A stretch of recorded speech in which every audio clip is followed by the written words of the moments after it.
咁我哋今日咧就會講咧旅遊嘅產品嘅生命週期嘅。咁啊，旅遊產品生命週期咧，我哋一共可以睇兩個表嘅。咁第一個表啦就係左手邊呢個比較簡單少少，你地理都有學過噶啦。咁係資訊科技嗰科。咁啊，但係啦有一個複雜少少嘅就係5階段 ，OK 5階段。咁啊，有邊5個階段咧？你要記咗5個階段個名去啦。第一個啦就係咧我哋話產品嘅發展期啊。咁而第二個咧就係引入期 ，OK。咁第三個就係成長期，跟住就係成熟期，最後尾就係衰退期。但係衰退期有陣時咧係會反彈，即係重生啦，又或者會繼續衰落去嘅，得唔得？咁啊，我哋啦一齊去到望一望呢一個表咧，去到了解一下到底一啲唔同嘅期啦，有啲咩特點啦？咁首先啦，第一個就係引入期先啦。引入期咧，佢嘅成本或者投入嘅資本咧係非常之高㗎。佢要投入好多嘅資本去到做促銷啦，去到做推廣啦，去到做市場開發咁樣嘅。咁所以咧，基本上例如我講緊一啲嘅例子，就係話一個地方一個景區，我要請唔同嘅導賞員。首先我要先培訓佢一啲歷史方面嘅嘢，而培訓佢呢一個人咧，一定係會好高薪嘅 ，OK？ 如果唔係，基本上咧，我請你翻嚟，我要一教十喎 ，OK？ 一個人對10個喎，咁變相我自己嘅一啲專業，咪可能要傳授俾人咯，咁我自己咪變咗可能會失業咯。咁所以嗰一個人其實一開頭咧一定會好高人工嘅，基本上，咁所以個投入成本會好高啦。然之後就係銷售額啦，引入期咧基本上係冇銷售額咁滯噶啦，咁所以咧係相對上會好低嘅，因為咧引入期啊嘛，你唔會有旅客住嘅，咁所以基本上係好低啦。跟住就係市場競爭，市場競爭基本上係好少嘅，因為基本上啦，你可能發展呢個旅遊景點嘅時候，你咧就會比較上咧嗰個對比咧係好少嘅 ，OK？ 甚至乎你係話呢個產品可能都冇乜人去做嘅時候咧，咁所以基本上冇乜競爭者嘅。跟住就係市場嘅需求啦，因為嗰陣時咧你係啱啱先引入啫嘛，咁所以對產品嘅吸引力咧係好低嘅。另外就係佢個銷量咧亦都有限，即係你純粹可能咧流出咗一啲嘅 sample 俾人哋用嘅啫，咁就好少咧就真係咧就係會達至一個好高銷售量嘅，咁所以個銷售係有限。咁跟住啦，另外就係顧客嘅接受程度啦，相對上係會比較低嘅，因為基本上啦，你如果係甚至乎你話保守型先算啦，保守型嘅旅客咧，基本上係唔會想試新嘢嘅關係啦，咁所以咧其實就會好少旅客咧就真係會想嘗試一啲新嘅事物啦。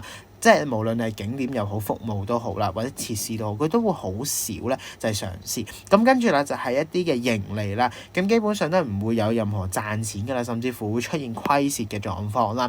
咁因為啦我而家就要投入大量嘅資本入去啦，去到發展，咁所以咧基本上咧我係會比較呢一個嘅成熟期嘅嚟講咧，其實咧係會我哋會話係比較上係即係少啲嘅收入啦，咁所以啦，我哋就會話個盈利咧係未有啦，甚至乎係會有虧蝕嘅狀況啦。咁另外啦就係成長期，成長期啦就係講緊個資本啦，即係個投入嘅資本咧係開始啦係穩陣啦，咁所以個成本咧就會較低啊，因為咧我哋話賭模式咁滯啦。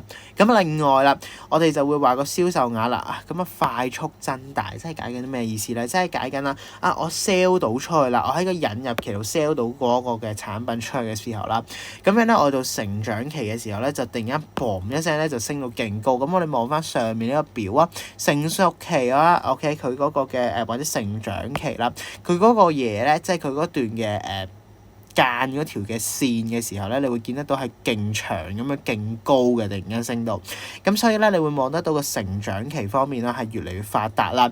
咁市場嘅競爭者咧，亦都相對上係會開始會有噶啦，因為佢見到你啦咁強大嘅勢力嘅時候咧，咁佢都唔可以消蝕嘅，咁所以咧你會見得到啦，其實會有少量嘅一啲競爭者會開始咧就係進入呢個市場，並且可能佢嘅價格咧會調低。就去到同你競爭，咁有啲咩例子咧？其實香港咧一啲嘅經濟例子有噶啦，例如雙餸飯，即係兩餸飯咧，其實就已經會有呢啲嘅例子會出現噶啦。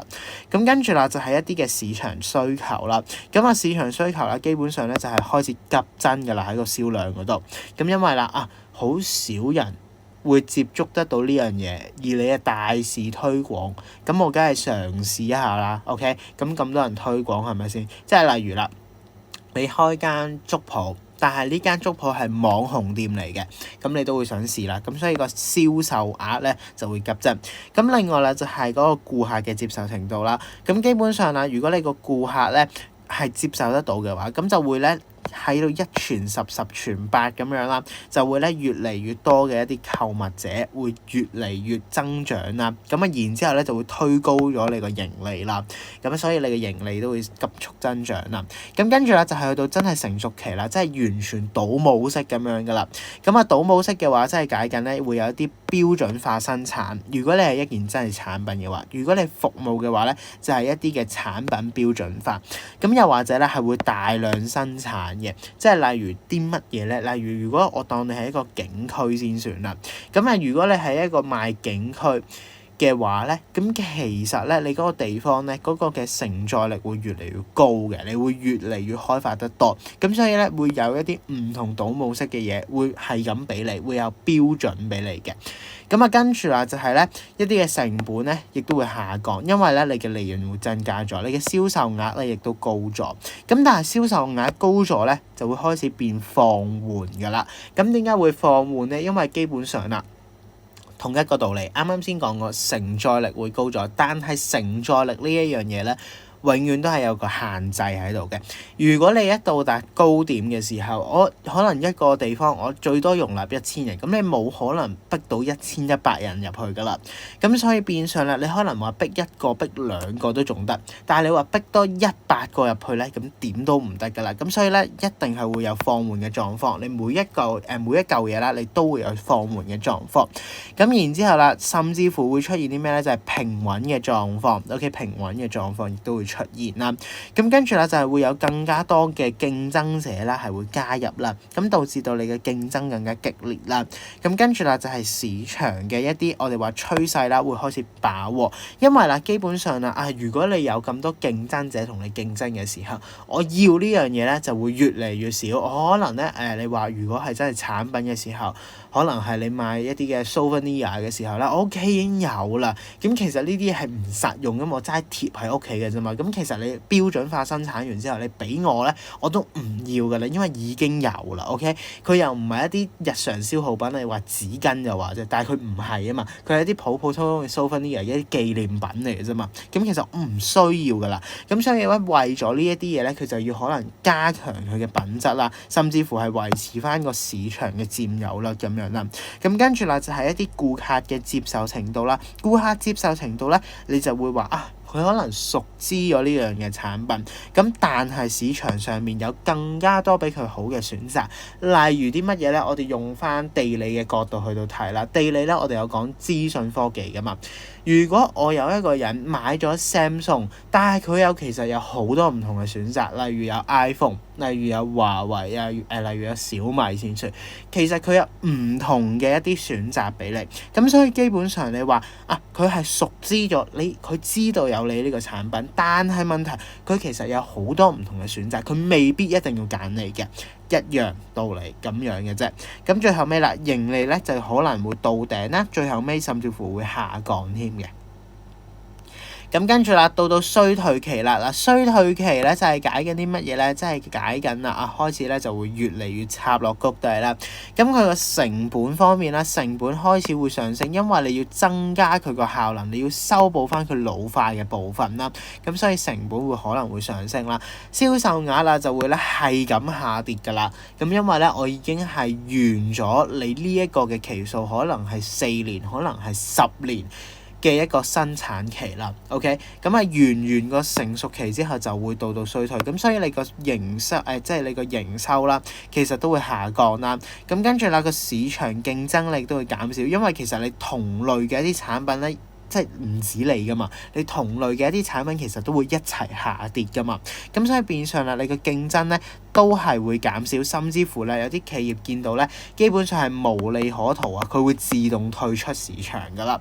咁跟住就係市場需求啦。啱啱先都有講啦，佢見到無利可圖啊嘛，即係其實咧你個市場需求係會萎縮咗啦。